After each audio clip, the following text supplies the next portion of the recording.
That's your levels. There. Is this your phone?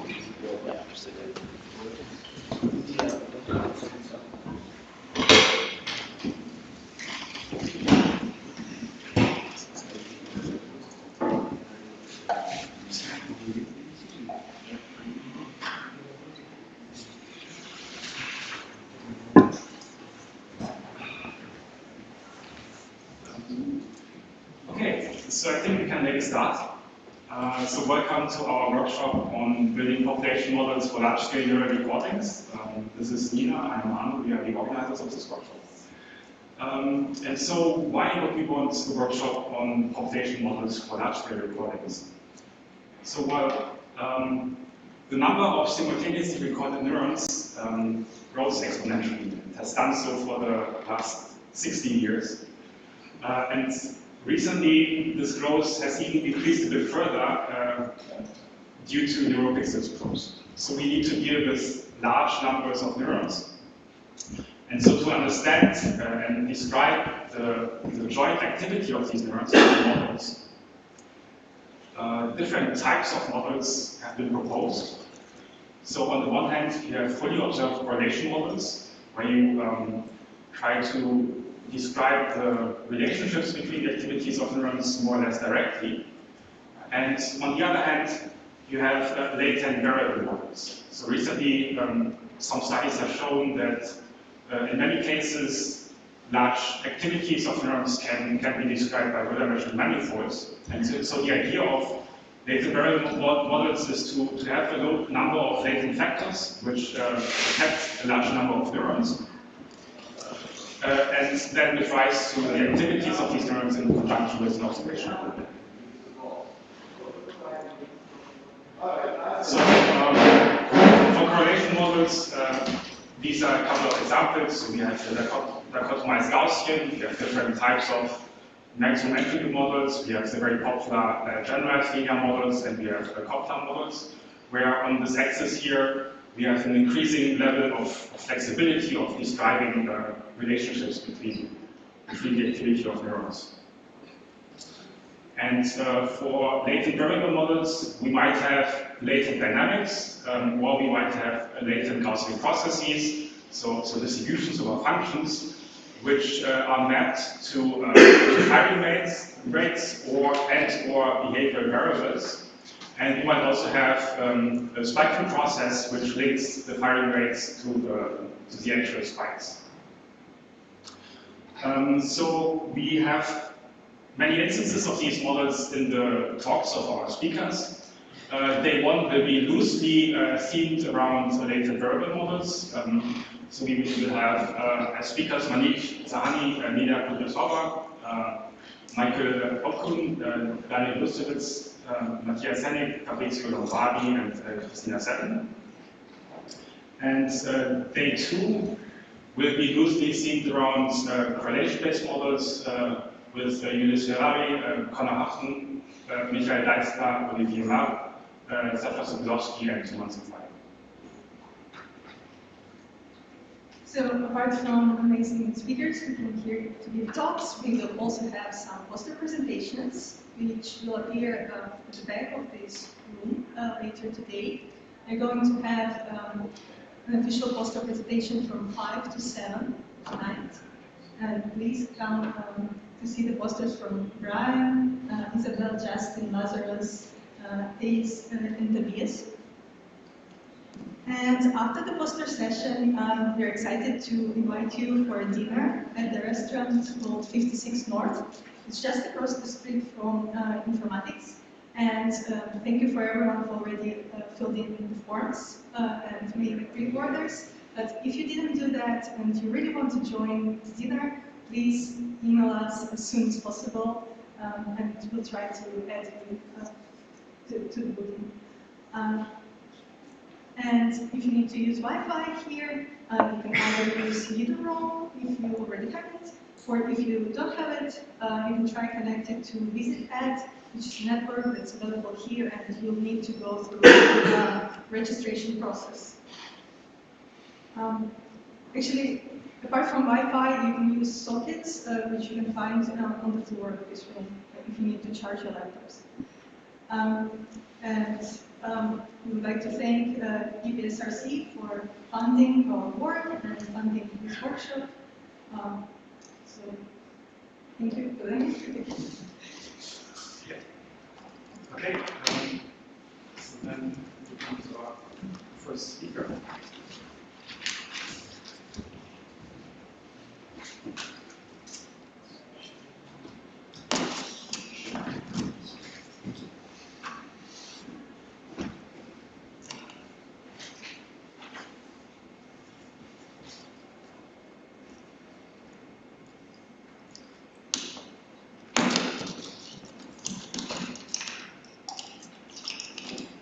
Yeah, so it is my great pleasure to introduce Maneesh Sahani, who is a professor of theoretical neuroscience at the Gatsby Computational Neuroscience Unit at UCL.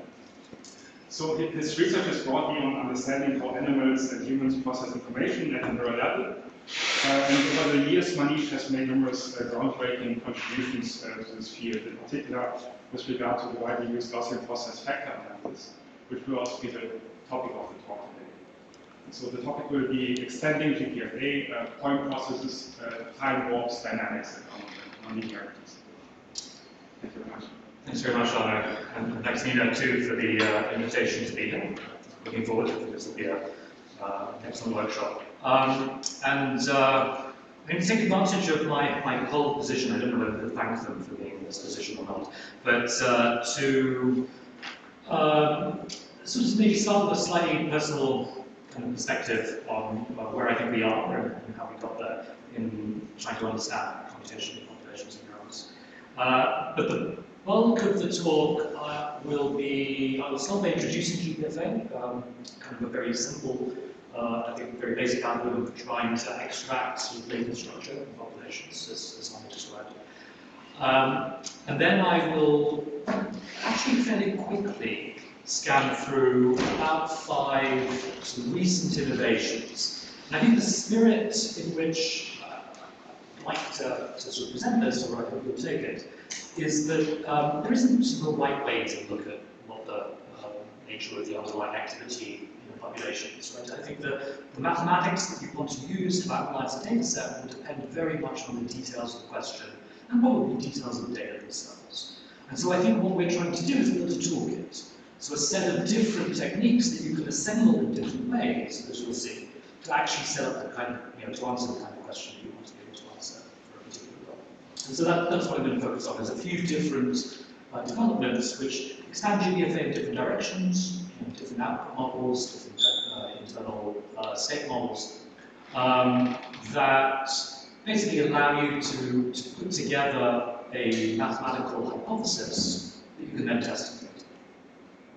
Okay, so where are we? So to answer that question, we probably have to start with asking where were we, maybe 30 years ago now. And I think perhaps a lot of the work, particularly since Hubert Wiesel, sort of the major discoveries in the 50s and 60s, was focused on what people came to call the neuronal doctrine. I think that term itself came from Horace Barlow. And the idea was that you really wanted to be thinking about computation and processing and representation at the level of neurons. Maybe the most extreme version of this, well, actually face cells, which Charlie Gross had them, were one illustration of this kind of thinking, right? A cell being firing vectors modulated by the appearance of a monkey face in profile in this case, but not by all these other things that you might have had lying around the lab or different rotations of effects and things like that. So very, very selective, invariant to various other features, so to the details often of the nature of the animal.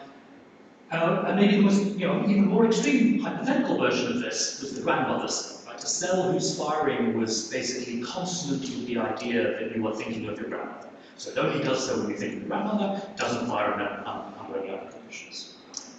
Caricature, but I think a point of view that people did have in mind for a while. And I think some of you may be familiar with some human recordings from Mr. Fried's lab that turned up cells that what grandmother cells that seem to respond very selectively to particular actresses or famous people. In general, I think we started to think slightly differently about representation and computation. And in many ways, I think these ideas have been around for quite a long time. In particular, one of the places where they've been around for ages is the motor system. So in the motor system, this sort of representational single neuron view idea. Well, again, it became sort of dominant for a short period of time. Was really not the early stage of thinking. People like Fetz were really thinking about dynamical systems evolving to create movement back in the 60s. And I think has become again today the dominant way of thinking about what goes on in motor cortex. So the motor system posed a number of challenges. Here is the data collected by Mark Churchland in Krishna Shenoy's lab, long-term collaborators. What Mark has done is, so there's actually a thickness to every one of these lines. That's an error bar. He's recorded so many trials that you can be incredibly confident about what the mean firing rate of this particular cell will be. And you can see that many of these kind of complicated, detailed dynamical undulations that you see are well within that confidence interval. Sorry, well outside the confidence interval. Right? They are reproducible within the confidence interval. And you can also see that the relationship to the actual hand trajectory, these movements on the frontal parallel plane, while there certainly is a relationship, right? All this green stuff off to the right, seems to group together in the firing rate profile for the mean firing rates for this cell here, similarly over here. It's very hard to find a simple relationship between this time course and, say, the time course of the different kinematic variables or dynamical variables of force in movement. And people have tried for a very long time. And maybe this doesn't come as too much of a surprise, right? Motor control signals, the problem of the motor system is to create a time course that achieves a particular movement. And that's an internal sort of dynamical computation. And so we might expect in these profiles to see both sides of the direct muscular output, but also signs of that internal computational process necessary to basically be a signal generator, which is essentially what motor cortex, the motor system is. How much we can describe to cortex, I don't know, but cortex seems to be involved in primates at least. And on that basis, it's not that surprising that the sort of duration of this complex activity is much longer than that of the movement. I haven't actually shown you the duration of the movements here, just the time of the onset of the movement. So you'll have to take my word for it. But the movements, these very simple ballistic movements, they're over in 200-300 seconds. Okay. Another challenge, which I think has actually become more and more evident over time, is that of what people have come to call mixed selectivity. Again, I won't go through this in any great detail. This was an experiment that Valerio Mante did in Phil Newton's lab. Many of you have probably seen it before, it's become quite famous. And was had to judge either the direction of motion or the preponderant colour of the field of dots. So they switched between these two tasks. And they recorded in frontal areas extensively, not simultaneously in this data set. They're recording sort of one neuron at a time, sort of analysing the population post-hoc.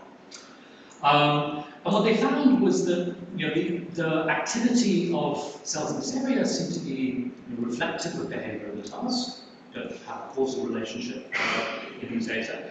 But there was no sort of simple breakdown of the different elements that we would ascribe to the task, or the experimenter had in mind when designing the task in the activity of the cell. I'll just focus on firing rates. There's 4 variables here, and they've shown you the scatter plots, all of those variables. This one in particular shows sort of strength of response to, or selectivity for motion on the one hand, and colour on the other. These are regression parameters, is what they're plotting. And so you can see it's just a big cloud. Right? There's not a set of cells that are motion selective and a set of cells that are color selective. Each point is a neuron, and cells essentially have, it would be a good model to say that they're independently selective motion and of color. You just pick 2 numbers. And you can see that broad independence, or perhaps positive correlation, is true across all of these different combinations of experimental variables. Okay, so again, mixed selectivity sort of seems to argue against this very simple neuronal doctrine. These kind of complicated dynamics seem to argue against a very simple representational view. And so,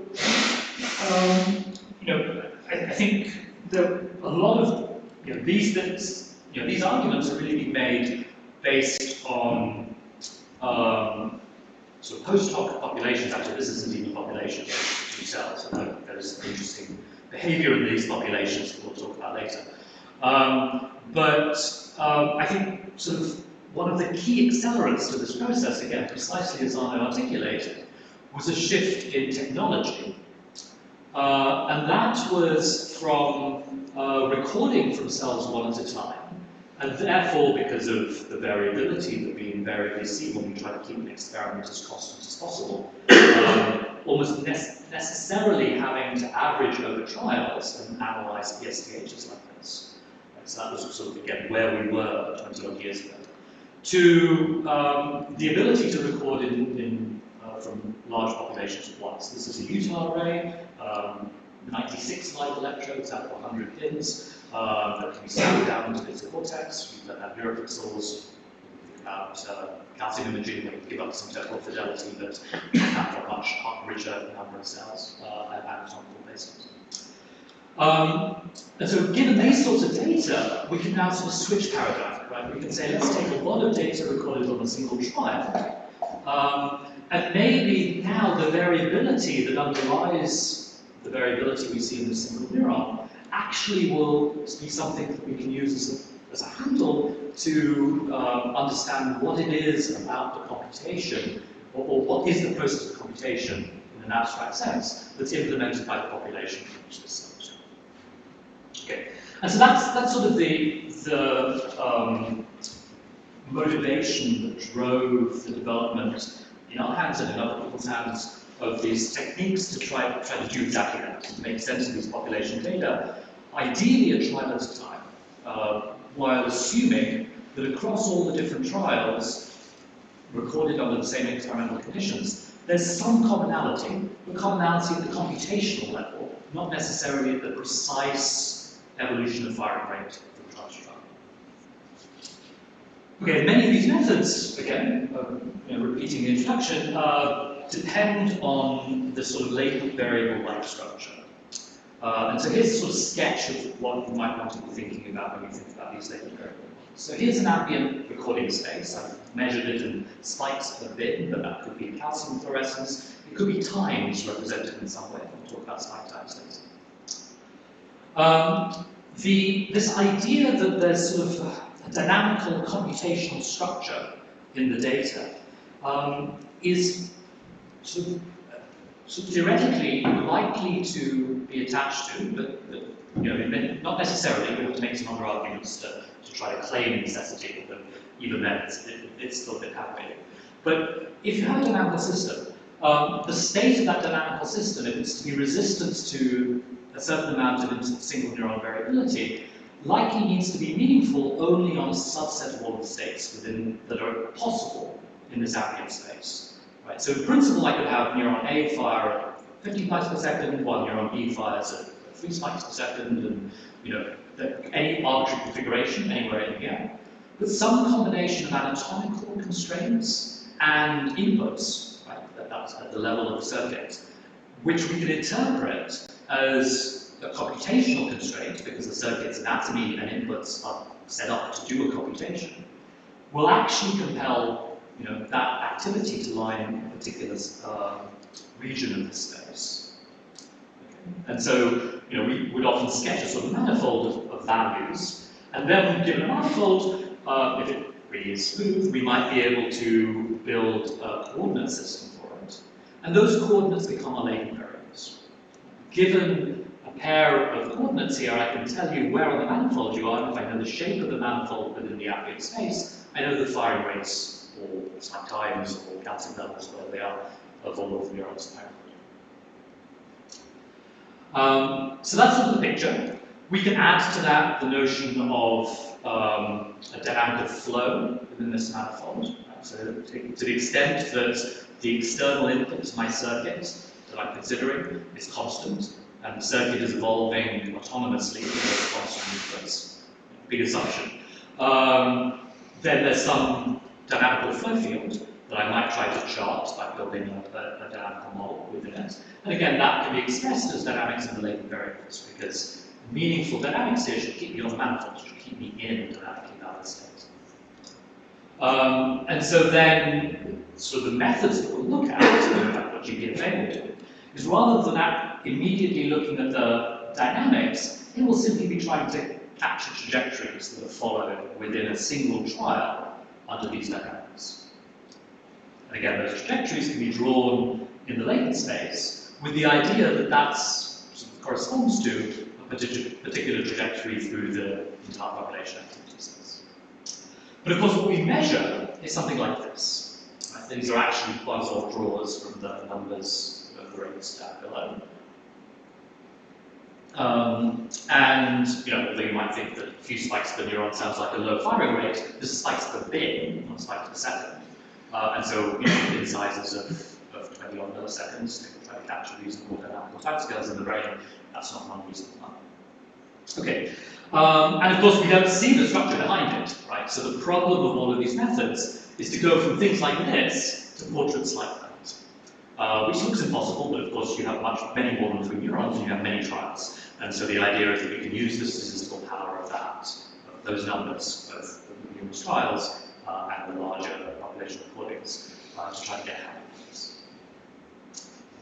All right, so let me just sort of summarize this little introductory bit. So I didn't really stress this, but I think it's important. Behavior, not only are neurons variable, behavior is variable. Put the animal, ourselves sit down and try to do the same thing multiple times. And if you can really do it, if you can swing that buff cut precisely accurately, we're going to pay you an awful lot of money. Right? It's very hard to keep variability down. But presumably that must reflect some amount of variability in the underlying computation. So averaging over trials is always going to be losing something. But when the computation is distributed across a population, the fact that I'm doing something slightly different trial to trial will induce some form of structured neural variability. If the computation lives on the manifold, and I'm on a different place in the manifold at the same time in different trials, that creates shared variability. And that's my handle to try to access the shape of the manifold. But we have to handle not just the sort of intrinsic computational variability, it seems. Again, this is a little hand-waving, we don't know for sure. But there are some reasons, many reasons, both experimental and theoretical, to think that there's riding on top of that sort of relatively structured variability, effectively independent quasar-like, probably somewhat sub-quasar because of refractory periods, variability in single neurons. But because it's independent across the population, will substantially average away. It may ultimately be a source of some of the computational variability, but not in its grand scale. Most of that gets quenched relatively rapidly. Okay, so this is our picture. This is what we're working with. I think you could argue with many of these assumptions. It would be great to have that argument at various points along the way. But these are sort of the ideas that underlie most latent variable models. Okay. Let's go to GPFA. Okay, so as I said, GPFA was not quite our first stab at this. We actually started with a dynamical system model at a Edinburgh paper in 2006, I think. But that rapidly became very difficult to handle with the mathematical tools we had available to us at the time. We'll come back to dynamics at the end of the talk. But we sort of stepped back and said, okay, let's not worry about trying to fit the dynamical system right now. Let's just assume that the trajectories that involved in these loading manifolds are smooth. And one way to express smoothness is effectively by the way the correlation position might decay with time. And that process of defining correlation as a function of time or some input signal and sort of otherwise leaving unconstrained the trajectory exactly defines what's called a Gaussian process. Right? I'm constraining the second order statistics, correlation of the function. Second order statistics dictate Gaussians by otherwise leaving things unconstrained. So that's a Gaussian process. GP will abbreviate the Gaussian process throughout. Okay, so that was the presumption. Okay, we're going to assume that that manifold I drew as this curvy surface is actually flat. That is, that the firing rates depend linearly on the values of the latent variables. One way to think about an assumption like that is that maybe the manifold that we're going to describe is not the intrinsic manifold that the computation always lies on, but some slightly higher dimensional embedding space that we can put that intrinsic dimensional into, intrinsic manifold into, and then reorient that into the ambient space of recorded neurons. So you can sort of think of a two-step embedding process now, where our linear mapping finds that middle embedding, because it's supposed to be linear. And again, we'll talk about non-linear versions of this later. And then in the original GPFA work, we assumed that the actual spike counts that we recorded in that picture I showed were further Gaussian distributed around the predicted values by mapping linearly from the underlying manifold. And so we allowed, so factor analysis, which is a standard system, because those Gaussian variables are allowed to be different for different cells, and that's very important. We set them to be the same, in a particularly bad model, that's sort of a PCA model. So we allow them to be different for different cells, but they're still fixed per cell, so they don't vary with time, which is, we'll discuss, is unreasonable. Okay, so here's, I'm going to sort of have a few equations here and there, partly just to give you a flavor of the mathematical machinery that makes the extensions as we go along. If they go by too quickly and don't make much sense, don't worry about it too much. That isn't really the point, that there would be a lot more equations if I expected anyone to actually be able to absorb them. Right, so these are really just a sketch of kind of where some of the ideas, you know, the actual meat and potatoes of the methods comes from. Okay, but here's you know, we'll occasionally write Gaussian processes in this notation. So we have these latent GP factors, they're functions of time. There's a bunch of them, different dimensions, labeled by K here. And each one is a Gaussian process. Okay, so it's this random function, if you like, random function of time, which has been characterized by its mean and its covariance structure. Okay? In fact, I've written a mean as a function of time here. Most of the time, and always in the original GPFA work, that was just 0. So we didn't a priori, this is a prior distribution on the latent, we didn't a priori expect any particular shape for the trajectory. But what we did impose was a correlation structure. Right? How does the covariance, how far apart are 2 points in the trajectory as time passes, or how correlated are they sexually, how far apart? And that's this function k of 2 times time difference. And then we said linear Gaussian observations, right? So the actual measurement that we make is a linear function of the vector created by stacking together all of these sets. And then it had this noise term, which was technically diagonal, side to represent diagonal covariance matrices. Okay, and so given this structure, this is just, you know, once I fix the times at which I've made my measurements, say bins, or maybe, as we'll see later, times of certain spikes, now the fact that this is a function kind of becomes irrelevant. I just have a bunch of measurements at a fixed set of times. It's just a big joint Gaussian. And so the mathematical machinery that sits behind this is exactly the machinery of conventional factor analysis in, you know, first-year statistics. So if you've ever looked at the form of factor analysis, this will look familiar. If you haven't, it won't. It'll look like a whole bunch of garbage. But you know, basically what's going on is that I can write down the probability of my data integrating over many variables. That gives me an objective function that I can use to learn this linear mapping that's now got a funny shape because it's been locked together over many different processes. And I can also learn the noise, and I can also learn the length scale of correlation or other aspects of the correlation. I can put into this, you know, kernels are very flexible. I can put into it an expectation that correlation actually is periodic, and that would actually allow me to model a periodic underlying function in this space. There's a lot of flexibility here, which has been underexploited in a lot of our work and other people's work in GPFA. But people should be aware of that if they're looking for applications. And then, given that I've learned the parameters, I can work out a distribution of latent variables. It turns out to be Gaussian again, the curly ends are normal.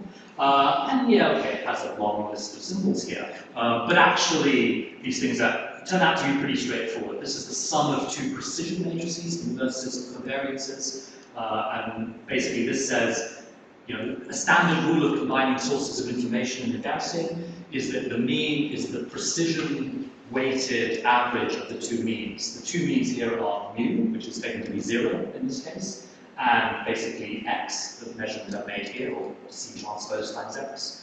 Those are my two means. I group them together by precision-weighted averaging, and that's the answer I get. Okay, so it's actually a very intuitive picture, even though it looks like alphabet.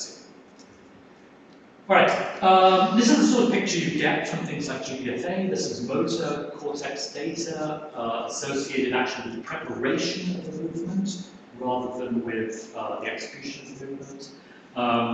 These basically are showing us the evolution of many different trials. Each little curving trace is one trial. And all of these trials are associated with the same ultimate general region movement, of course different in fine detail, because the animals are actually doing it in real time. But always to the same target from the same initial location. And what you can see is that before the target comes on, there's sort of this state in this identified low-dimensional manifold is fairly dispersed. Once the target appears, now there's actually a planning task to be engaged with, and the system kind of now funnels into a state that we can presume is associated with preparation for that movement. And you can see that sort of evolving here. Same data replotted down here, showing the whole path right up to the time the movement starts. And now again, you can see this kind of funneling down into this region here, and then the system, basically the state kind of hangs around for a while in this location, waiting for an instruction to move, the go cue. The green dot is what happened to be the state at the time of the go cue. And then once that happens, you can see again this fairly systematic departure in the latent state associated with the initiation of the movement. This is the time when the movement actually gets going. We can detect it happening. We've highlighted a couple of interesting trials here where something weird seemed to happen relative to all the other trials. We've nowhere known what precisely happened on these. This is completely anecdotal. But it does turn out that these are trials where the animal had an exceptionally long reaction time. You might tell some story about a little bit of hesitation, particularly in this case, where it seems to go back and forth a couple of times before actually initiating the movement. Who knows? All right, so that's GPFA. It's what we're sort of exploiting. Sorry, don't have on the slide. What we're exploiting is the idea of this covariation in time and across trials in the data set that allows us to try to work out what a good set of underlying functions are in this low-dimensional space to explain the pattern of activity. But it comes with, this very baseline algorithm comes with many issues. It's easy to implement. It's relatively efficient to implement. We'll come back to efficiency shortly. But it doesn't, it has fixed variances. So putting aside the issue of Gaussianity as a distribution for counts, which are non-negative, and integers. Even if we ignore that for a moment, we're assuming that the variance is constant with rate. There's just one number per neuron for the output variance, and that's not true. Right? If the neuron on a particular trial happens, or a particular time in the trial, happens to be firing at a low firing rate, the variance around that firing rate will also be similar. Obviously, the linear embedding is way too restrictive, although we can interpret it as this slightly larger ambient embedding space as I described before. And really, this, it's just smoothness is the only handle that we're trying to use to access that latent space. We're not trying to build any explicit model of dynamics or computation at all. So that's both good and bad, right? It's both, we can think of it as not imposing too strong a prior on what's going on, but at the same time, it doesn't give us the power, like, as it stands, to investigate dynamical hypotheses, as we might want to do. Okay, so I'm going to, as I said, very quickly survey. This will be quick. I'm going to have time or I'm sure there will be a lot to be gained by trying to step through the details of the mathematics of any of these. 5 solutions, various ones in here. One of them is to replace the Gaussian measurement process by an actual point process scheme, so actually modeling the events, the spikes, as opposed to the counts and things like that, which will give us essentially the kind of Poisson-like variance for free, because our point process model will be a condition to Poisson or close to Poisson like that. I'll talk about introducing, at the moment we have this basically, I showed you these trajectories for a single reach direction. If I had used multiple different instructive conditions, I would have gotten trajectories in different places, but there's nothing structural about the model that is aware of that underlying branching structure that might be seen in the data. And so we'll introduce the notion of a trial-defined structure into the model. And one of the side effects that will give us is the idea that there may be some variability in the underlying computation that's not sort of captured by an additive Gaussian process in the latent space, but rather by time warping, by the fact that the trajectory or the computation might happen a little bit faster on one trial and a little bit more slowly on another trial. That's the evidence that we can actually track that kind of temporal variability in behavior by using these methods. I'll talk, the order is different. I'm going to talk about nonlinear embeddings briefly after that, and then I'll come on to the question of dynamics. And I'll talk about 2 versions of this, one of which actually models the dynamics explicitly in the dynamical space. It's actually as a result of not a Gaussian process factor analysis anymore. It's a slightly different model. The latent trajectories are no longer Gaussian processes. But I'll also then talk about a version of this that doesn't have an explicit dynamical model, but imposes a sort of structure that dynamics should have, out of sort of irreversibility or non-reversibility. I'll talk about that when we get there, in the GPFA framework. And so it gives us a way, again, to try to access dynamical structure, but without committing to a particular dynamic. All right, so that's the plan. Let me just introduce, again, one quick idea, which is not ours, but it's a very important idea in Gaussian process theory that was introduced by Michalis Titius, who's a student with Neil Lawrence at the time, and really founds the foundation for much of the work that we and others are able to do with modern Gaussian processes. It's very, very important. Okay, and so the notion is this. We're going to, so in the, that complicated Gaussian thing I showed you before, I was making an inference about the value of the latent state at every time minute, right, directly from the data.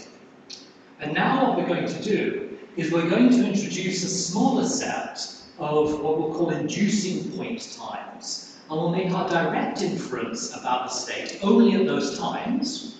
Okay, so we'll choose a set of times, kind of curly T sub u, and associated latent state values, which we'll call u, right? So it goes to both sets of values. And then we'll approximate our posterior, and I've written it as a joint here, over both the u inducing points u and the set z, which is the actual values I care about, the latent values at all times where I have measurements. Right? So z is the thing I ultimately want. U is an auxiliary variable I've introduced. I define the joint, and the trick is that I make the inferential part, the thing that actually depends on my data, I make the distribution on U. And the mapping from U to Z, I just fix to be the one that the correlation structure of the Gaussian process dictates. So I don't allow that part to be affected by the data directly. Right?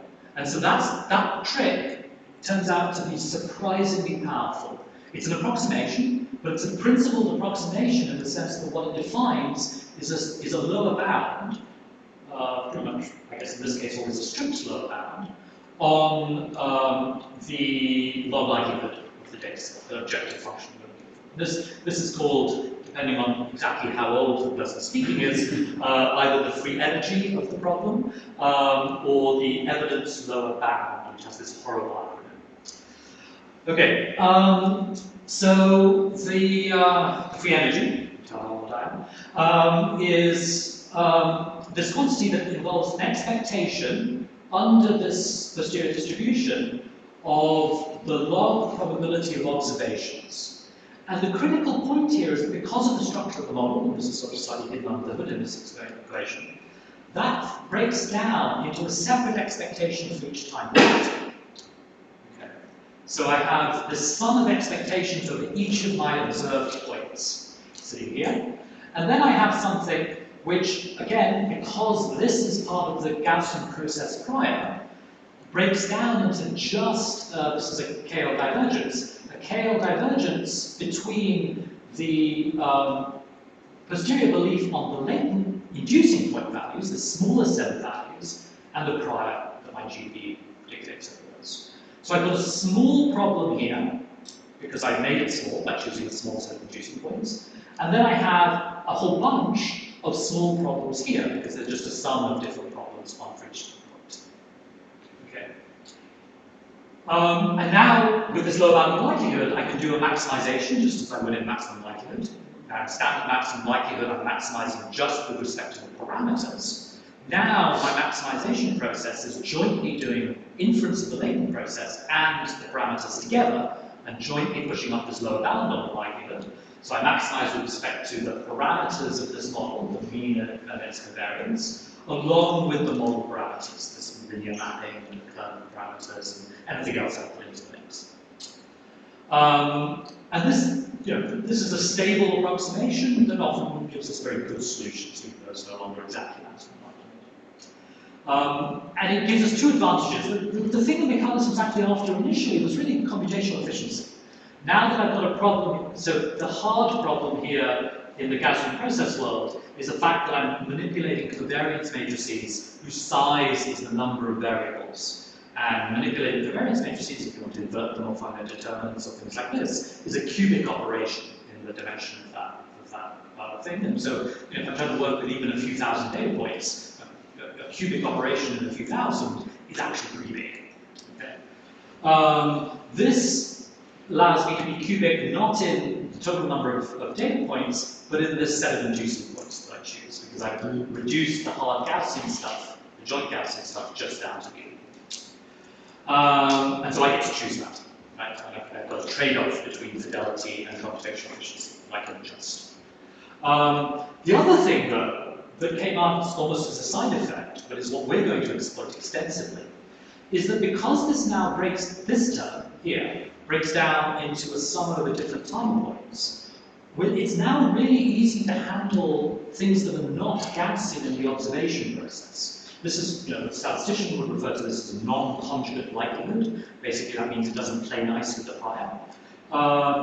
And the integrals involved in here will generally be, there'll be nasty integrals to perform if we were trying to do it in the full model, right over here. If I was trying to, this closed form for the likelihood that I wrote down here depended on having Gaussians. If I didn't, I would be doing this really high dimensional integral over the likelihood function, the conditional distribution of x and z. Now, that breaks down into a whole bunch of low dimensional calculations, often just one dimensional calculations. And that's really nice. Okay, so that's a key piece of mathematical machinery that enabled both our work and other people's work in the GP world. So, how do we use it? So one thing we can do is we can switch to thinking about point processes. Right? None of this binning and counting on spikes or that kind of thing. Now our x's will just be trains of delta functions, set of spike times, basically.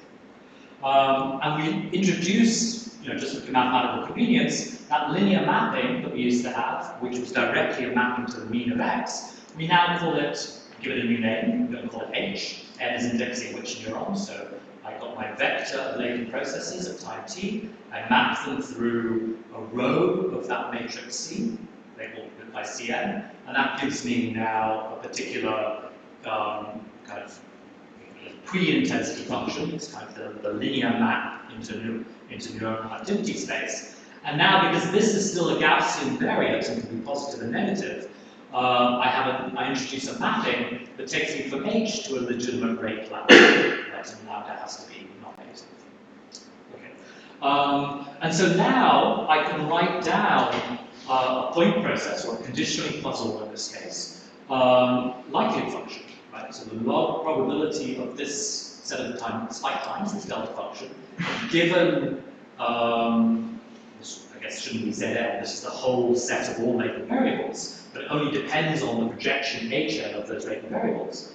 It's just given by a sum of terms at each of the spike times, minus this integral over here.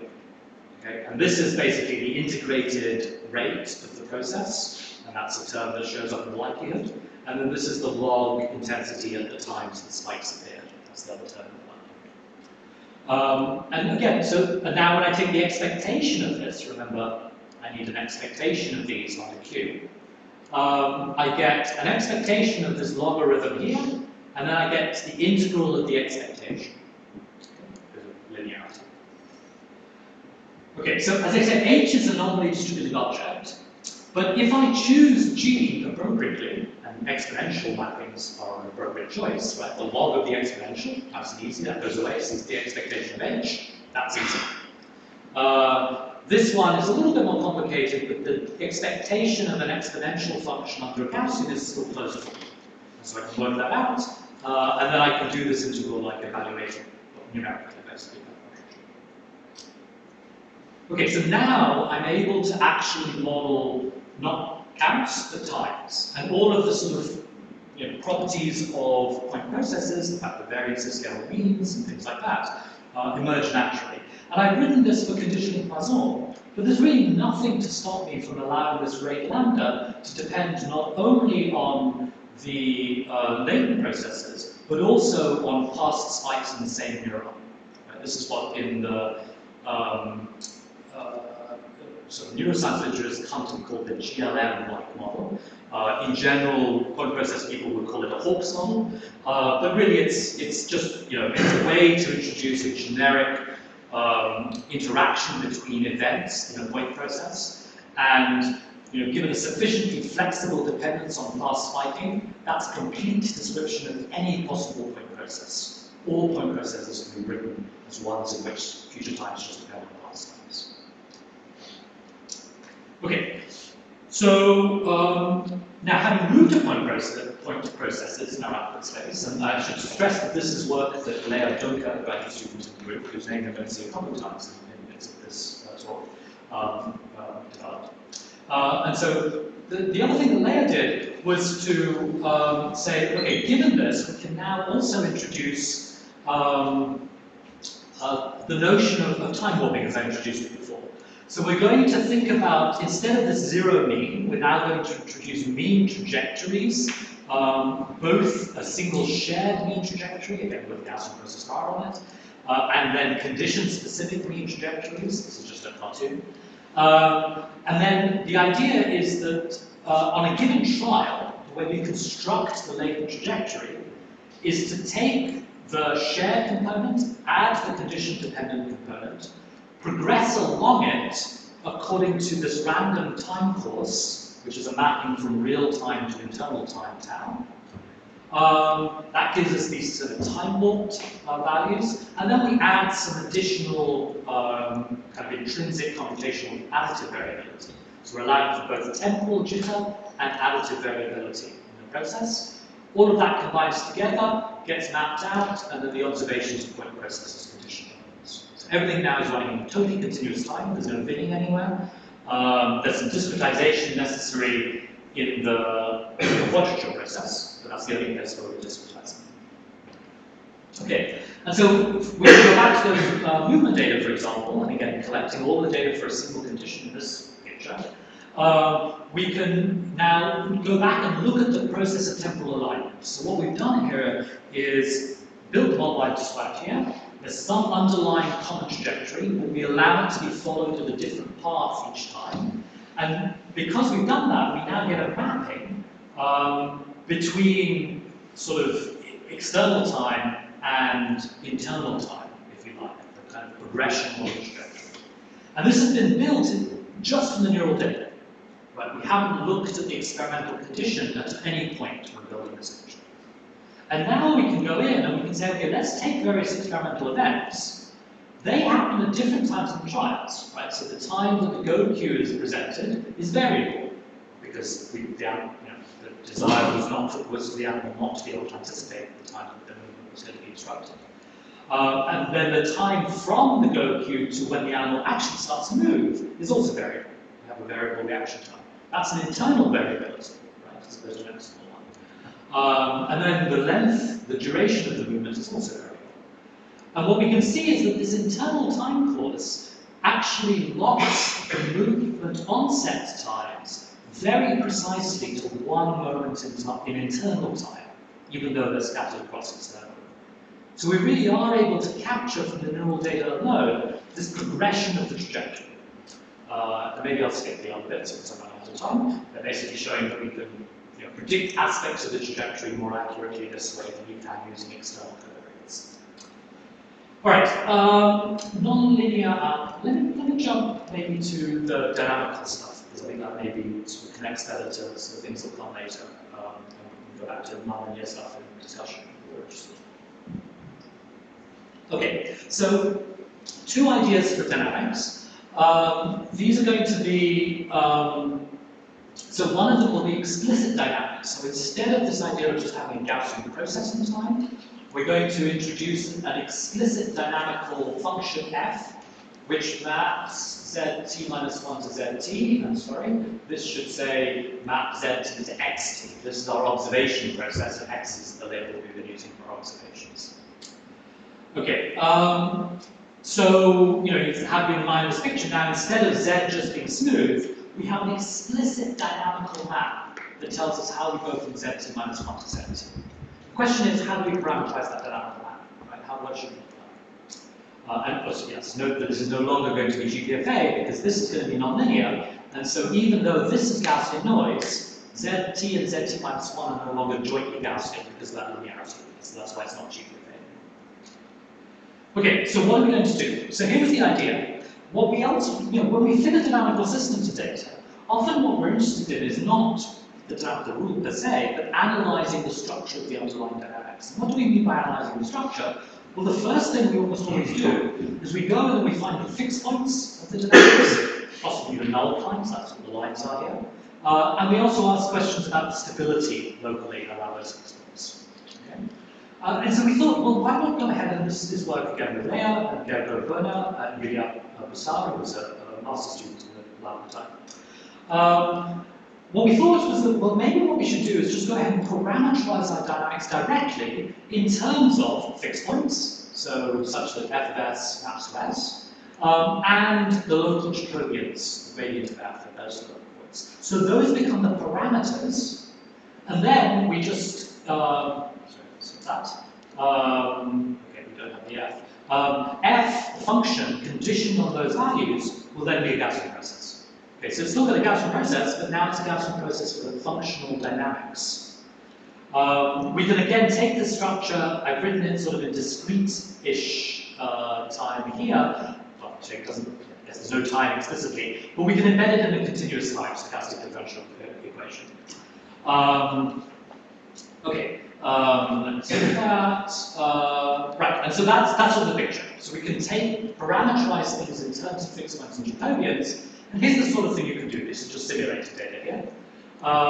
Here are two simulations of the true dynamical flow fields of both of them. They're both Woods and Cowan systems. Here are some generated sample paths from them with associated spikes through some mapping into observations. And here's our ability to reconstruct those. And you can see the black dots are stable fixed points, the purple dot an unstable fixed point. And you can see that we identify those well here. These two unstable fixed points are fictitious in this model, right? They're not there in the true dynamics. But these red regions are telling you where we actually have observed data. Because of course the observed data tend to stick around stable regions of the space. And so basically we have relatively little data here in order to distinguish between the possibility that there is or isn't a fixed point in those locations. Right, I'm out of time. I just want to, let me just hint at this sort of last idea, and then I'll wind up. So what I showed you there was explicit dynamics parameterized by fixed points and Jacobians. Another idea, this is due to Virginia Ritten, Albert Benacchia, Guillaume Hennequin, was instead of to use the Gaussian process formulation, so it's just correlation, but introduce into the Gaussian process prior an aspect of dynamics that isn't a full description of dynamics, but it is a necessary but not sufficient condition for dynamics. And that's the notion of non-reversibility. And so standard Gaussian process priors are basically just random walks. They're smooth, but there's no the current state doesn't really dictate where I'm going to go next, other than smooth. The systematic dynamics will create a flow in a state space, and there has to be in more than one dimension for this to be meaningful. I can't have a flow in one dimension sensibly, only trivial flows. And such flows are non-time reversible, right? If it's a flow, it's telling me where I go from here, then I go in this direction. I can't go back along the same path. I can come around in a circle, but I can't immediately go back. And so we can enforce this kind of variability, it turns out, by making the correlation between different dimensions of the latent space, which isn't an aspect we've talked about so far. We're talking about correlation in one latent dimension. Now we're talking about correlation between latent dimensions, and we want that to be anti-symmetric. Okay. And here's samples from such Gaussian processes. Here's the standard reversible one, and you have random walks. Here's what happens when you make that same kernel non-reversible. And you can see things that look much more like the profiles you'd expect from a dynamical process. And then you can make that even more so by enforcing things that have more dynamical structure in the kernel power parameters. And so this kind of process allows us, this is called GPFA dynamical systems, GPFAs. And you can see that we can capture the dynamical structure of data generated from an artificial oscillator in a way that GPFA cannot. And in fact, when we now look at those reaching data across many conditions now, going back to that plot from Mark Judgment I showed you ages ago, we can see that in the M equals just a two-dimensional subspace, GPFA actually and GPFA ds do about the same. Some hints of dynamics, they are there, but not that clean. Increase the dimensionality of the space, and you can see very clear rotatory dynamics. And these are extremely reminiscent of the sorts of things that actually John Cunningham and Mark Churchland found in the same data when they went explicitly looking for rotational dynamical systems, an algorithm called JPCA. But we can do this now without any explicit cost function on rotation. We just say look for something that is plausibly dynamical. All right, I'm well out of time, so let me stop and thank people. Obviously, sources of funding, but particularly the work that you've seen here. Ginny Rutten was involved in the most recent thing we talked about. Hugo's name hasn't come up. He's been involved in a lot of the current thinking about GPFA in the lab. Chang Min got the short end of the stick. That's the nonlinear work that I didn't talk about. Gergo and Leah were involved in, Leah in much of the work that you've seen, both time warping and the dynamical systems, the fixed point parameterized dynamical systems. Gergo was involved in that last piece of work.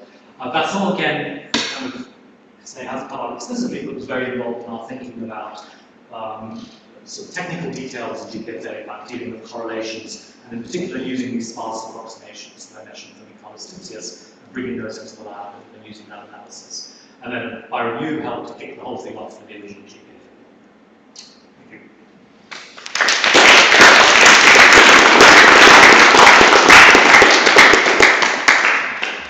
Thanks a lot for this very nice talk.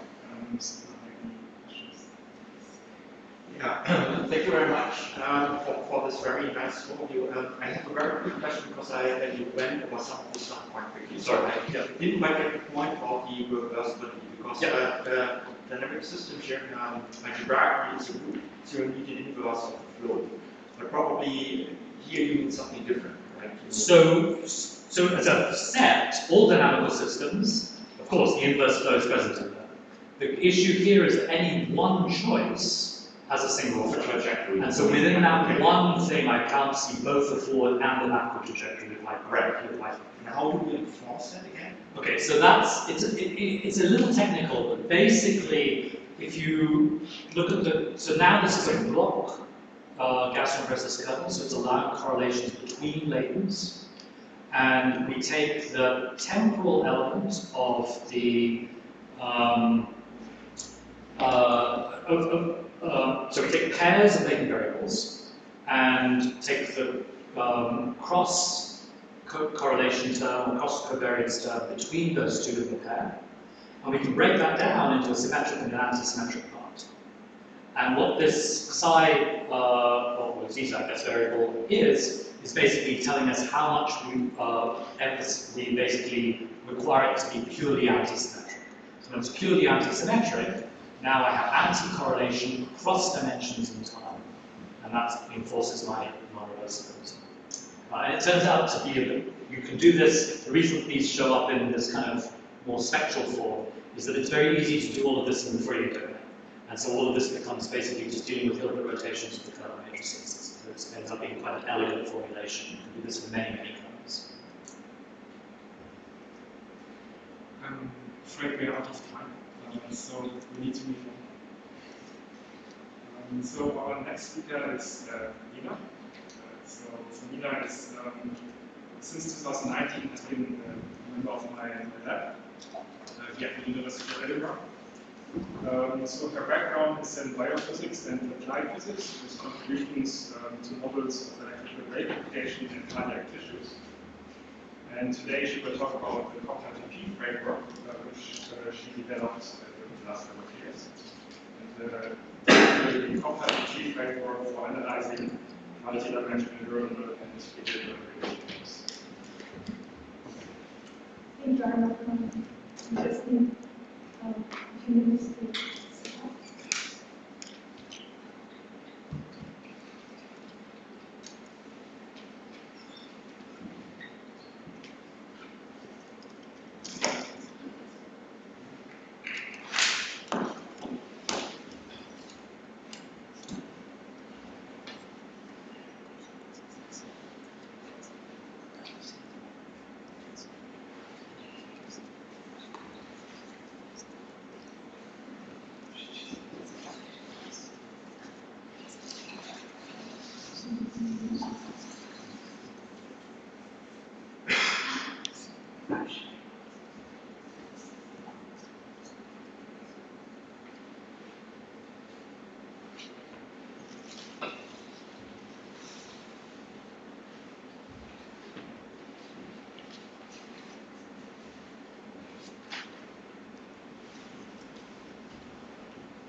So good morning again, everyone. My name is Nina.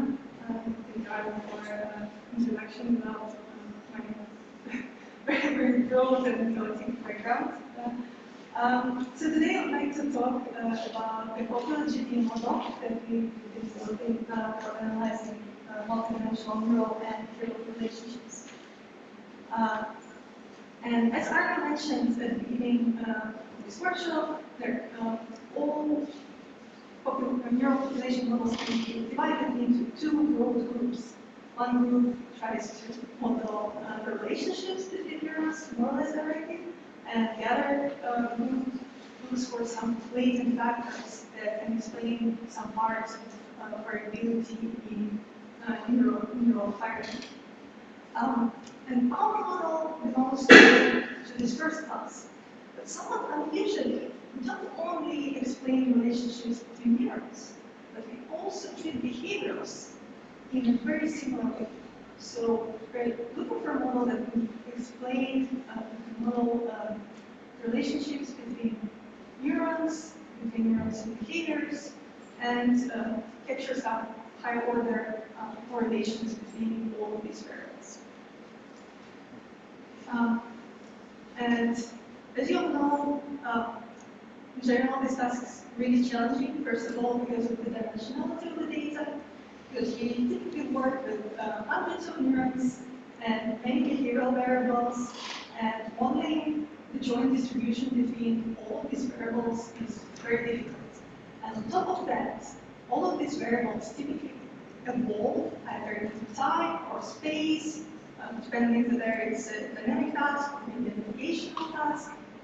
And we want to model these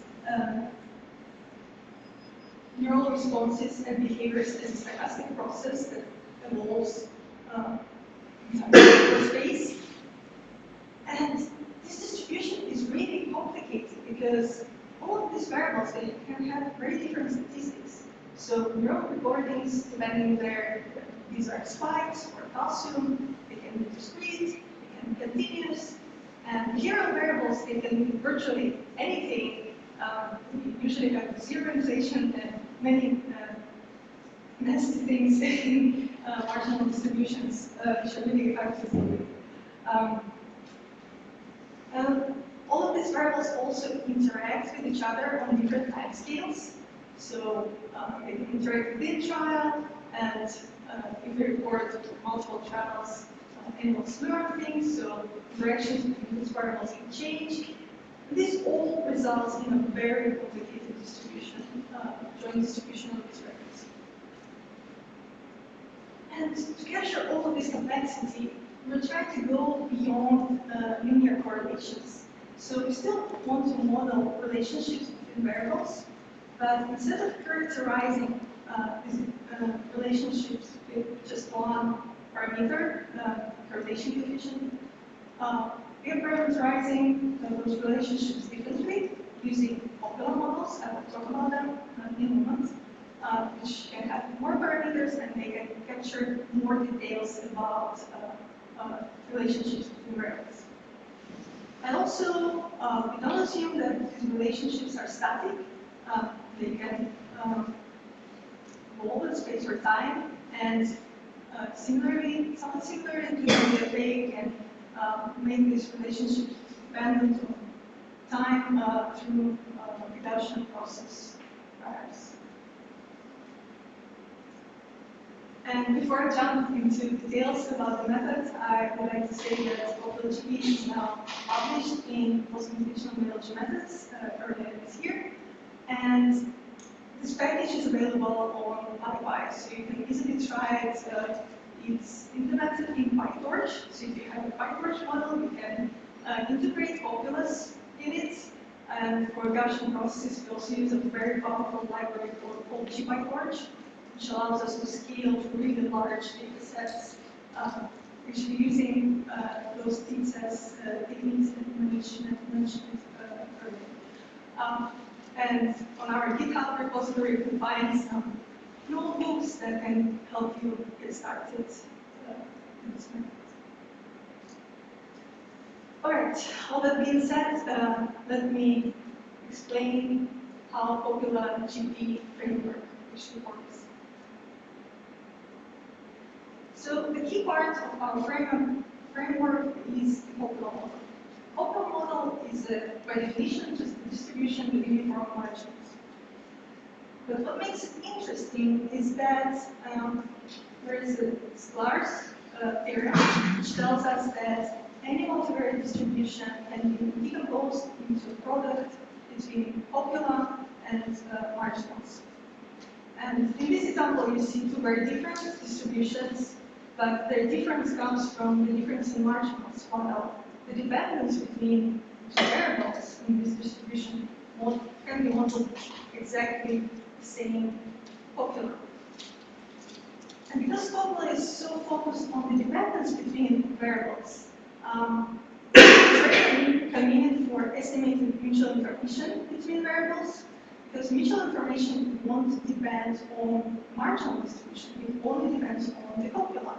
So if you're looking for some measure of interactions between neurons, Copulas are excellent candidates because they really focus on this mutual information on dependent structure. And so far I showed you Copulas in 2D, but actually they can have any number of dimensions. They are defined on a unit cube, and the coordinates on this unit cube are naturally connected to one-tiled functions. So if the coordinate is 0.8, for example, that would mean that on the left from this you will find 80% of the data. So the coordinates in Copula space are very intuitive as well, which makes them a good object for visualizing the dependence. So we will see a lot of Copulas in this talk, and you can interpret them by thinking about one-tiles. So if you're looking at this corner, for example, you're looking on top few percent of data points with respect to the values of variable 1 and variable 2.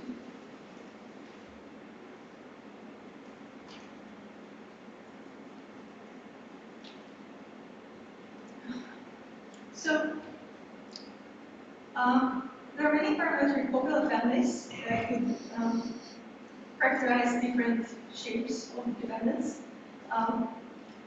Some of them are derived from probability distributions, like Gaussian Copula derived from Gaussian distribution, student Copula derived from student distribution, and many others. And all of these examples here, they represent qualitatively different dependencies between variables. Some of them have heavy tails, some extreme dependencies between variables, when these variables take up extreme values.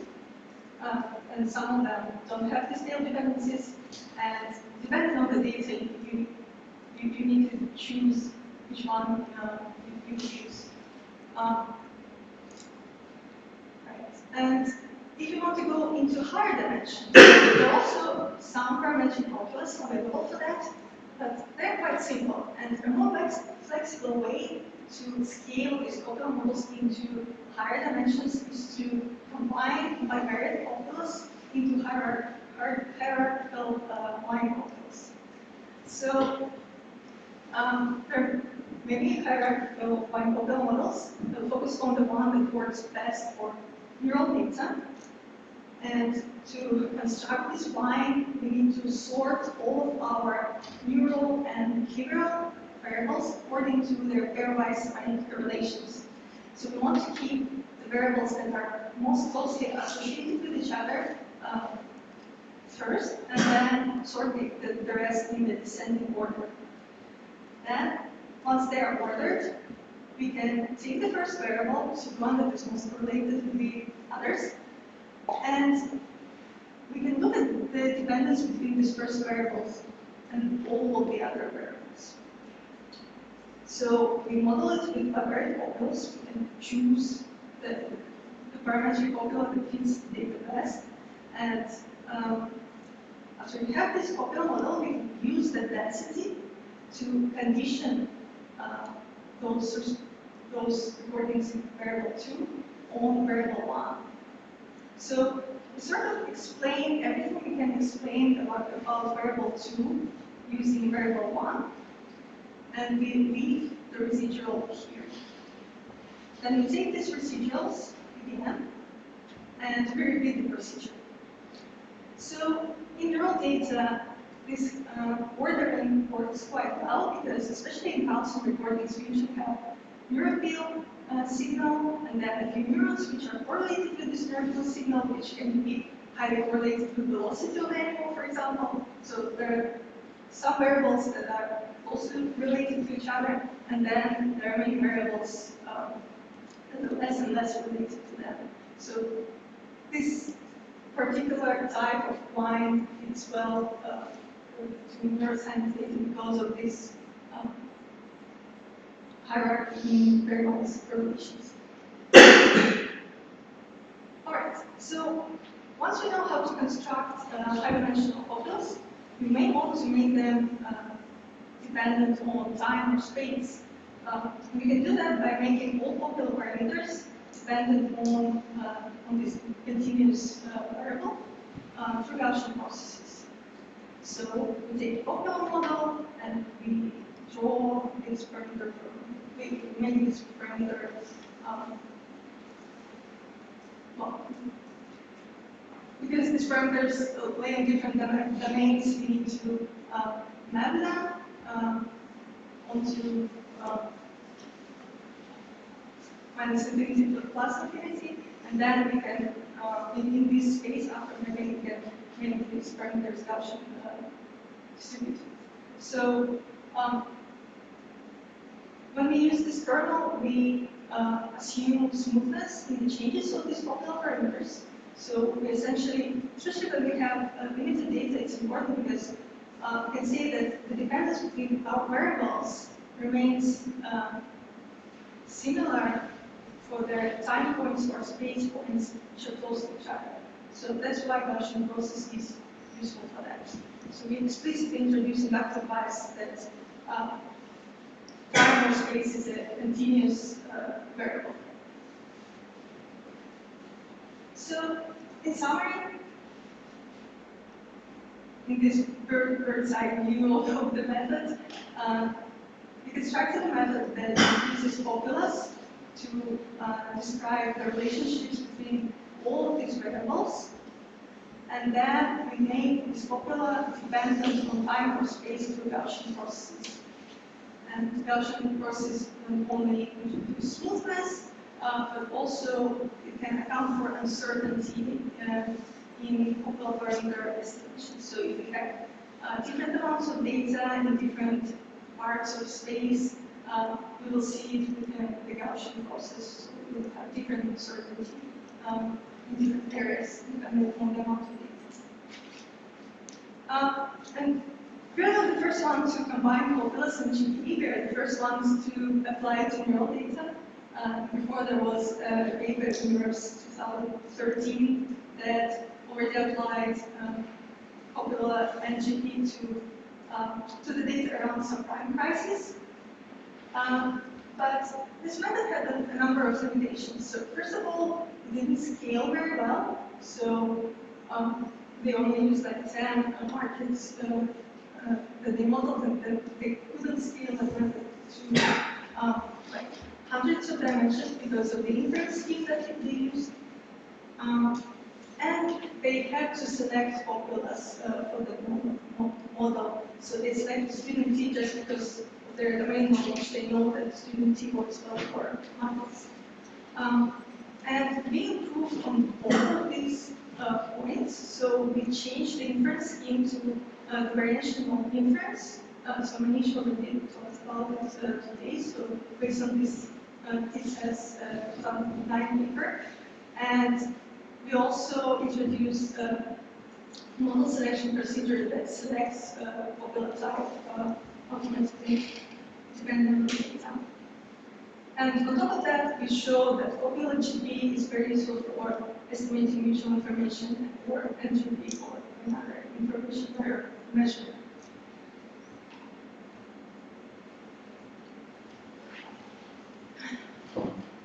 Right. So I can talk about methods in application to neural data. And we applied it to V1 recordings from a virtual reality task. And in this task, the mouse was supposed to run in the linear corridor and find the reward zone where the mouse can get some water. In this data set, there were 100 variables and 20K time points. It's a really big data set for vanilla Gaussian process. So of course, we had to implement sparse Gaussian processes to work with this data. And while the mouse was running in this virtual corridor, a number of variables were recorded. So there were hundreds of neurons from V1 and some behavioral components, such as signal rate, velocity of the mouse, and whether it got the reward or not. And we were interested in how much information we can find in these neural responses, and how much of this information we can attribute to different aspects of behavior. So in order to apply copulas, we had to first project the data onto this unit cube, onto this copula space. To do that, we used fast KTE approach, so it's a kernel density estimation based on Fourier, which works very fast. And by applying this, we got additional marginals. So the distribution of neural responses given the position in the virtual environment. And you can see that it really depends on the position. So this particular neuron was rounding its activity up before the reward zone. And then, once we have this estimate, we can map the data using cumulative density function. We can map it onto linear cube. But this multi-stage approach, when we first fit marginals and then couples has some limitations. So it really needs quite a lot of trials, and that's the question viewers kindly asked us when we were publishing this paper.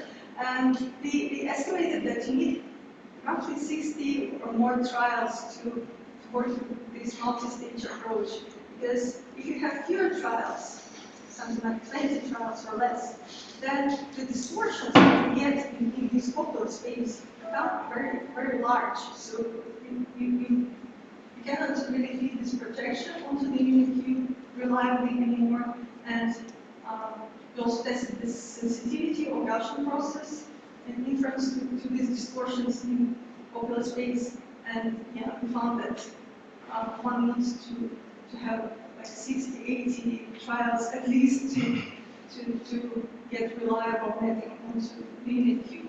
So our method works in this regime when you have enough trials to estimate marginals, but still not enough trials to learn all the relationships between all these variables. And our parametric copulas fill in this gap and some assumptions on the dependencies between variables. So once we map the data onto the unit cube, we can explore this data now. So we can plot the dependencies between neurons or behavioral variables, and we can plot them for different locations in the virtual environment. And we can see two things here. First thing, that the dependence between variable really depends on the location in the virtual environment. So the dependencies do change. And the second thing is that such dependencies cannot be summarized by the correlation coefficient. So these neurons are generally negatively correlated, but they have this strange density in the upper top right corner, meaning that these neurons also tend to be active together sometimes. So you cannot summarize this relationship in one coefficient. You need a few more parameters to capture that. And we found that none of the parametric Copula families alone would explain those dependencies. We had to really mix and match different, qualitatively different dependencies to get a reasonable fit to the data. And these percentages show how often different parametric couples were picked by our model selection algorithm, and the one with very strong tail dependency was picked very often. So in neural data, you do see a lot of tail dependencies which are not very well captured under Gaussian assumption. And first, we need to decide how many components we want to have in the mixture. So we want to find some balance between the complexity of the model and the quality of the model fit.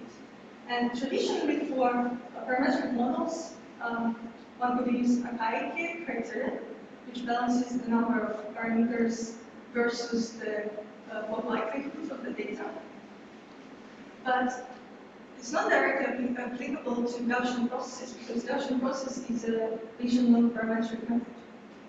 But there is a Watanabe extension, which allows us to estimate the effective number of parameters from the Gaussian process posterior. So if you sample from the Gaussian process and then look at the variability of the posterior, we can estimate the effective number of parameters. And using this, we can calculate the information criterion similar to a high-K criterion. And then we want to choose the one that has the lowest value, so it has as few parameters, effective parameters as possible, but fits the data as best as we can. So when we do that, we obtain mixture models with multiple Copula components. And these mixture models can show us explicitly what was happening in each part of the virtual environment. So for instance, for these two neurons, the best selected mixture was a mixture of Gaussian and integrated Copula, the one with zero dependence, and this mixing parameters, which were also modeled by a Gaussian process, show us that tail dependence was present in two locations, beginning and the end of the corridor. And we can see it in the density plots as well. That was indeed the case. So our model didn't know anything about the task structures, so we had no information about their work zone, but we often see switching between different Copula models around their work zone, which makes sense. These models become less interpretable for more complex relationships when our model selection procedures has too many components, but that's just what it is. That's the complexity in data.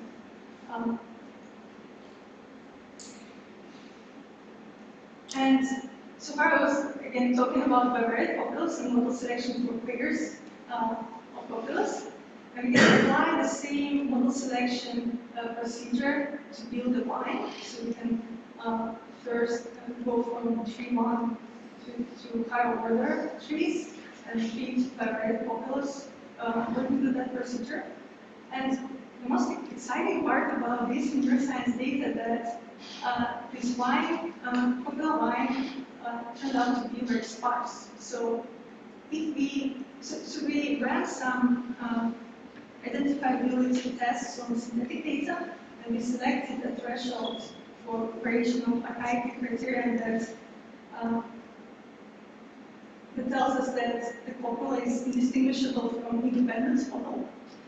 And when we apply this threshold, it turns out that 89% of these bivariate copulas in our line were independent. So we introduced some additional independencies into this model.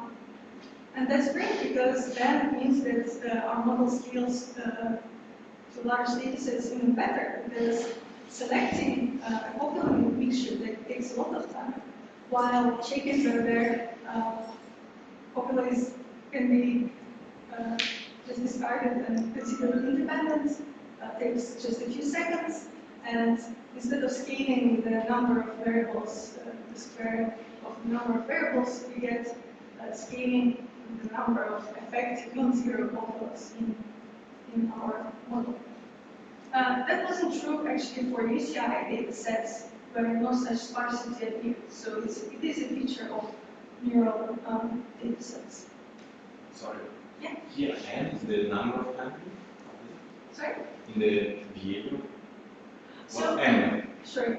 N is the number of time points. Okay. So you have to decide which Copula is sparse and for each time. No, we fit the Copula-GP model jointly. Okay. And then, because we use the sparse GP with a linear scaling with a number of time points, yeah, and we feed this Copula-GP independently for all of these pairs of non-independent variables. So then it uses this scaling. Another question, so you use C-line Copula, right? So Yeah. with the center. So what's the center? It has some specialties?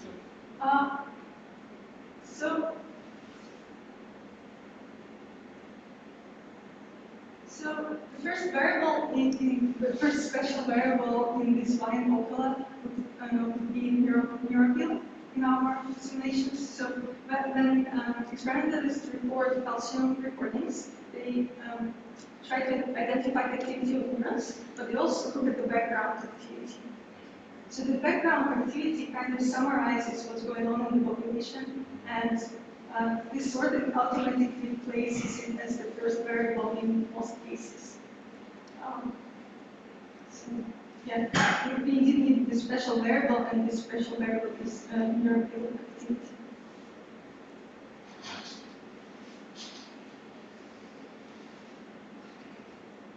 Right.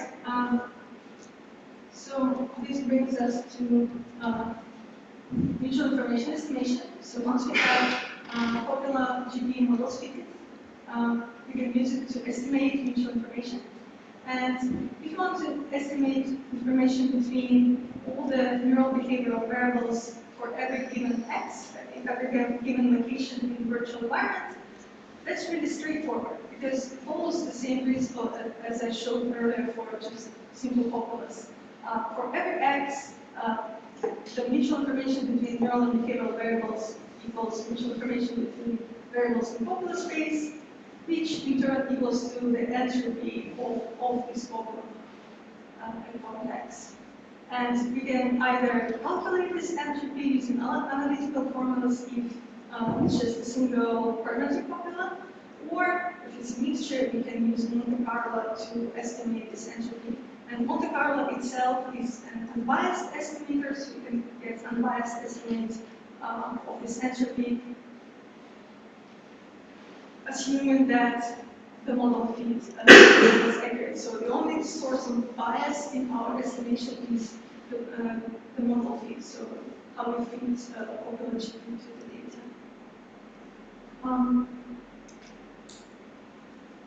Estimating initial information between position and these variables is a little bit more tricky because we then need to integrate our deduction process, which is not nice. And we propose two approaches to this issue. Either a direct integrated approach where we have only one copula, this Copula-GP, and we integrate it to get information about position. Or we can estimate it differently if we fit another copula model to the unconditional entropy.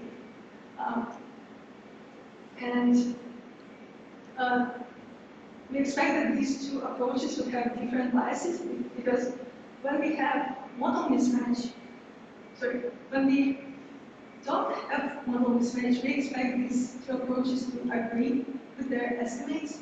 But once we have model mismatch, the discrepancy between these two approaches will tell us that yes, indeed, there is some model mismatch between data and selected copula. And indeed, when you have when the model matches the true dependency, the Copula-GP can provide absolutely accurate estimates of the mutual information. So if you have a Gaussian with some variable correlation coefficient, so going from slightly negative to completely deterministic, positively correlated case, we can exactly estimate both, exactly find both the mutual information between variables or mutual information between variables and the position. So red lines correspond to copula, and you cannot even see it because it just gives you the correct answer. And all of the other state-of-the-art methods cannot even estimate Gaussian mutual information when it comes to 10 or more dimensions. So here, KCG corresponds to the k-nearest-neighbors based method, and it starts failing after just 5 dimensions and soon predicts negative mutual information, which is complete nonsense. And mine is a state-of-the-art neural network estimator, but even this neural network estimator struggles to capture mutual information in high-dimensional data. And that makes sense because these all are non-parametric methods, while our copula is a parametric method. So we make assumptions about the dependency that we find in the data. And if these assumptions are correct, then we can perfectly predict mutual information. If these assumptions are incorrect, like for student copula, which was not part of our framework, then our copula doesn't predict the true mutual information, but it still scales better than non-parametric methods. So essentially, Copula-GP takes the best from both worlds, from non-parametric and parametric worlds. So for parametric worlds, it takes assumptions about the dependency, and it allows us to scale to really high dimensions. But because we use these mixtures of different copulas, we achieve flexibility, which can compete with non-parametric methods in this estimation.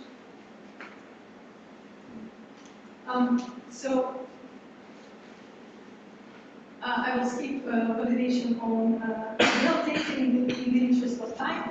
I'll just say that this data set contains a lot of high-order correlations, so we can estimate it with copulas as well. And for this particular data set, we needed about 70 orders to explain this 90% of the initial information between variables. And the final point I want to make in the remaining time is that we can integrate behaviors into our models, and we then can condition neural population activity on those behaviors. So let's consider the same virtual reality data set. And in this data set, if you look at the conditional entropy, so the entropy of all neural and behavioral variables, essentially, at different locations in the virtual reality, we'll see that this entropy drops in the reward zone and at the beginning of the corridor. So this makes sense because when entropy drops, it means that these variables are more correlated between each other, so they have some coordinated activity, and we can expect something like this in the reward zone, which is special in this virtual reality, but we wouldn't expect this generally for the beginning of the corridor. It turns out that this change in the entropy can be explained by variability in velocity. If you look at variability, additional entropy of the velocity given location in the virtual reality, you'll see that it gets higher. So it basically mirrors the same pattern. And it makes sense because when mouse starts running from trial to trial, it starts the trial differently, so there is variability here, and there is some variability in the way it stops to get the reward. And if we construct our C line by placing velocity as the first variable, we can then condition all our neurons on this velocity.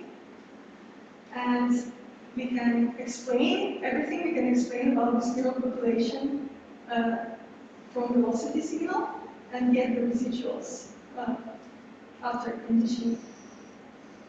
So when we do that, we see that this feature in the entropy completely goes away. So now entropy for this conditional model doesn't really go down at the beginning of the corridor. But it still shows some coordinated activity in neural population which cannot be explained by velocity. Do I have 1 more minute? Okay. So the last thing I wanted to tell that apart from analyzing populations, we can actually simplify our model a lot, and we can apply it for classifying position-related or speed-related neurons in virtual reality tasks. So when you have speed recordings and neural recordings, you generally don't know whether they just depend on location in the virtual environment the same way, or there is some dependency on the speed in these neural responses. And if you apply a very simplified Copula-GP model, with just one neuron and one behavioral variable, we can answer this question. So we can even simplify it further by using Gaussian Copula. And Gaussian Copula has only one parameter, which is the correlation coefficient between these variables. So this model can still be nonlinear in terms of marginals. So it can still fit very complicated distributions for individual variables, but it's linear in terms of the dependency between these variables. And if you then take this Copula parameter and simply square it, we can get conditional R squared. So we can tell how much variability in neural recording can be explained by velocity in every single location in the virtual environment. And that can be useful because some neurons can depend on velocity only in one location but not in the other. And this can be missed by traditional correlation analysis. So I will stop here and summarize saying that Copula-GP We showed that Copula-GP is a good general purpose information estimator, so whether data from synthetic and real data. We showed how we can condition neural population activity on time and space through Gaussian process, and how we can condition it on behavioral variables through constructing Copula lines. And future directions might include incorporating more interesting kernels to model not the dynamics, but dynamic-like processes, and might include more sample-efficient invertible marginal models that would allow to fit the models to datasets with very few trials. And it's also possible to include discrete variables, and I don't have a paper about it, but it's not included in the framework at the moment. So, at this point, thank Arno, my supervisor, and all the experimental collaborators from the Center of Discovery Great Scientists who provided the data and discussed the methods and the feature that they want to see in the methods with us. And again, I remind you about Copula-GP 155. Thank you.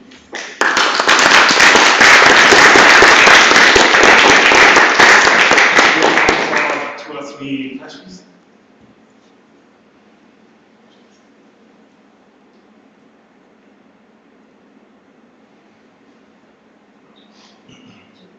I guess I have a question about the relationship to velocity and what you showed there. So, velocity obviously is one behavioral parameter that the experimenters chose to record.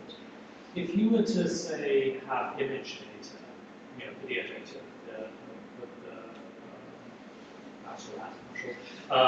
running in this environment, would it? I mean, do you think there would be a richer signal there that you could find, given that kind of dimensional thing? Yeah, so it's a very good question. So in this particular data set, they reported clicking rates and whether their mouse gets a report or not. Yeah. And we haven't found many, any significant mutual information between clicking rates and this V1 neurons. But even if it's just locomotion, right? So velocity here, I'm assuming is some real rate or something like that. But if you actually, had paw movements or more detailed information about locomotion, could there be a richer behavioral signal that would capture the remaining? Definitely. So we would expect that we can explain more variability in neural population, so we can have more mutual information in this level. It will be a bit tricky fitting such model because we might need to go away from the C line and look for other hierarchical models if those behavioral components explain some fine details of neural variability, so we might want to place them as the first variable and somewhere deep into this structure. So it's still possible to do that, but it might require looking for the right Copula line. Okay. So I guess coming back to the C-line thing that you pointed out, so is there a way in the framework to ask whether the joint distribution you end up with is consistent with a sort of Lodi space picture, or is it inconsistent? Can you falsify the kind of latent space view because you have joint structure you've captured that would not be displayed in the You mean falsify their, so test that their hierarchical model is a good approximation of the total joint? Well, so you've captured implicitly a joint distribution of the neuronal activity and behavioral variables. Let's put those aside. So just think about behavioral variables, right? And then a latent model similarly is trying to capture that joint. And both have different parametric ranges. And so the question is whether the solution that you find in your case is outside the space that could be captured reasonably with a latent variable model, sort of, assuming nonlinear mappings and all sorts of things. But is there a way to even ask the question, is my Vine Copula structured dependence inconsistent with a basic, it's almost a version of definetti, right? Is it exchangeable in a way that I can capture a low-dimensional structure in a definetti theorem sort of way or not? I see. So I would start checking this by measuring mutual information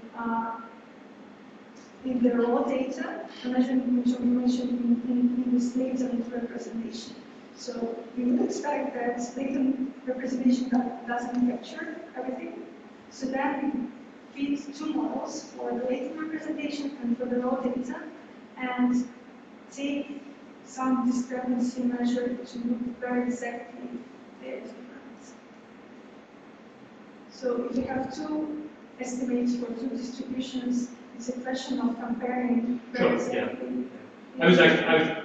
Sorry, I understand you can do model comparison. I guess I was just wondering whether there's some signature of the structure that you discovered, where you could simply point to that and say there's no way you could ever build a low-dimensional structure to explain the same dependence. Yeah, I think it would have been possible if those neural responses were well aligned with factors, but since they are not, yeah, it's a tough question. Okay, so I think it's time for the coffee break. So we will continue at 10:30. Sorry, 11:30. Yeah, at 11:30, and yeah, so there's coffee outside.